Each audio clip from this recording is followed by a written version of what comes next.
Welcome to Primary Sense in Practice, a series of short practical videos developed for healthcare professionals.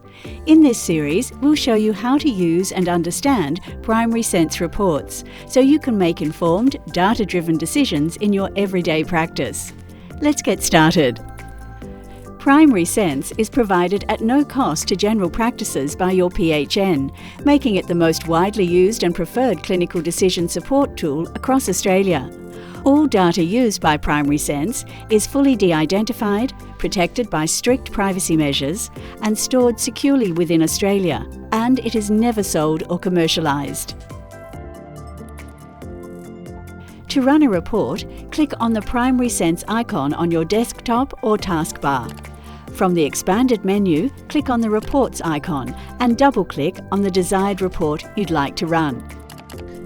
Let's take a look at the Cardiovascular Disease or CVD Risk Screening, Recall and Treatment Report.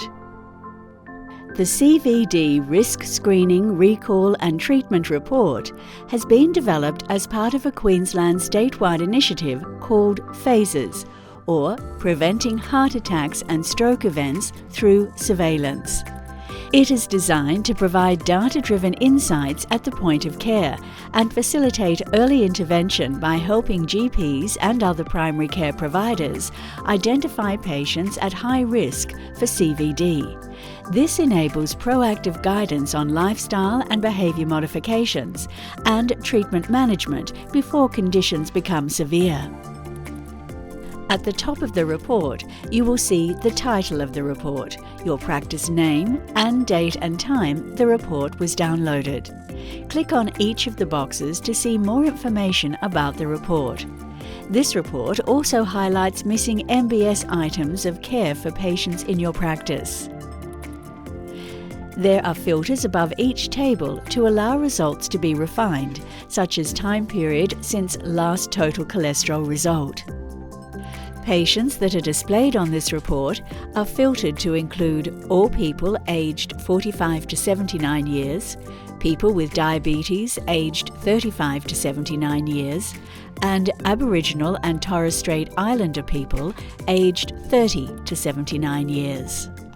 To support general practice target CVD prevention efforts, tables are categorised into patients at intermediate and high risk of a CVD event according to 2023 Australian CVD Risk Tool and/or 2012 Framingham Base Tool and not on guideline recommended therapy, patients with prior CVD not on guideline recommended therapy, patients at high CVD risk on guideline recommended therapy but not meeting treatment targets, patients with prior CVD on guideline recommended therapy but not meeting treatment targets, and patients likely to be at high CVD risk who have insufficient risk factors to enable risk score measurement, including those not recorded or out of date. Patients without a documented reason for a visit in the past 18 months or patients with billed residential aged care home MBS items or recorded as palliative care are excluded. This report includes 4 different tables. Table 1 displays intermediate and high CVD risk patients without prior CVD, not on guideline therapy, including automatic high CVD risk. It includes patients who are not on any antihypertensive and not on any lipid-lowering therapy. Table 2 displays patients with prior CVD not on guideline recommended therapy who are missing any one or more of the following therapies: antiplatelet, antihypertensive, or lipid-lowering.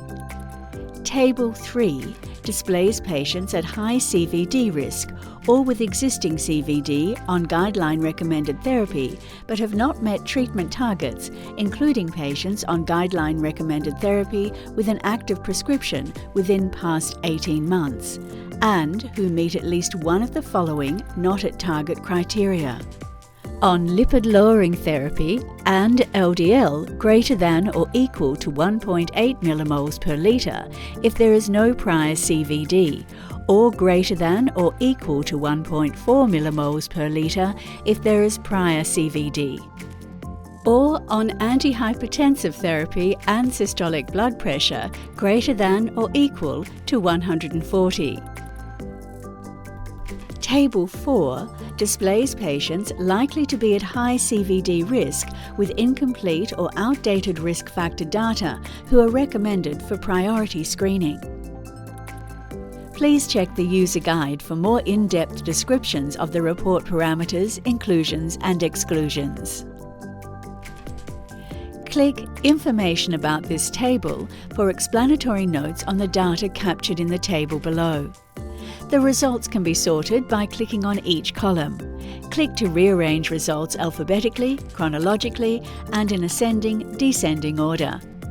The date of the last MBS item is provided. As Primary Sense extracts data from the practice clinical information system, please always confirm via health professional online services. The Existing Appointment column displays patient appointments that have been booked for dates beyond the report. The Last Visit column displays the date the patient last had an appointment at the practice. The Remove column provides the option to selectively remove individual patients from this type of report for the next 12 months. So, how can we turn these reports into meaningful quality improvement activities? By using the data displayed on the report, we can design quality improvement activities to improve patient outcomes and focus on prevention and correct treatment for CVD. Some quality improvement activity suggestions include identifying patients at risk of developing CVD not currently on appropriate pharmacological therapy and target these patients for recall and heart health assessment. Identifying patients with a history of CVD but not on appropriate management and inviting them to the practice for assessment. Identifying patients with a high CVD risk who are on treatment but may require further assessment of their management plan, for example, referral to lifestyle coaching or a dietitian. And identifying patients who are possible CVD candidates for screening and invite them for a health check and to obtain missing risk factor data. Let's look at an example of a practice wanting to help patients who appear in the first table of the report. These patients are at intermediate and high risk of CVD within the next 5 years. This review is aimed at educating them on why it is important to take medication to help manage the risk. We will use the National Quality Improvement Template adapted from NINCO to discuss this example of focused QI activity. The model for improvement is divided into 2 parts, the thinking part and the doing part. In this video, we will cover the thinking part of the PDSA cycle, which includes 3 fundamental questions to consider before moving on to the doing part. The first question to ask is, what are we trying to accomplish? Or what's the aim? Answering this question helps in developing a SMART goal for improvement. For example, over the next 6 months, our practice would like to increase the number of patients who have had a heart health assessment from 50% to 75%. The second question to ask is, how will we know that a change is an improvement? Or how do we measure it? For example, utilising Primary Sense CVD Risk Screening Recall and Treatment Report will reflect the change by the number of patients in Table Number 1 decreasing from 50 to 12. The third and final question in the thinking part is, what changes could we make that will result in improvement? Or what are the change ideas? Some ideas for this focused QI activity could be downloading the patients from Table 1 into an Excel or CSV file by clicking the Export to Excel or Export to CSV tabs.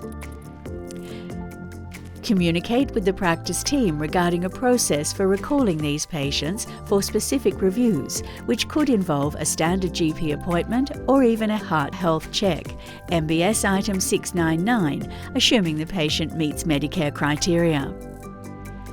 Implement a process to contact these patients to invite them for review.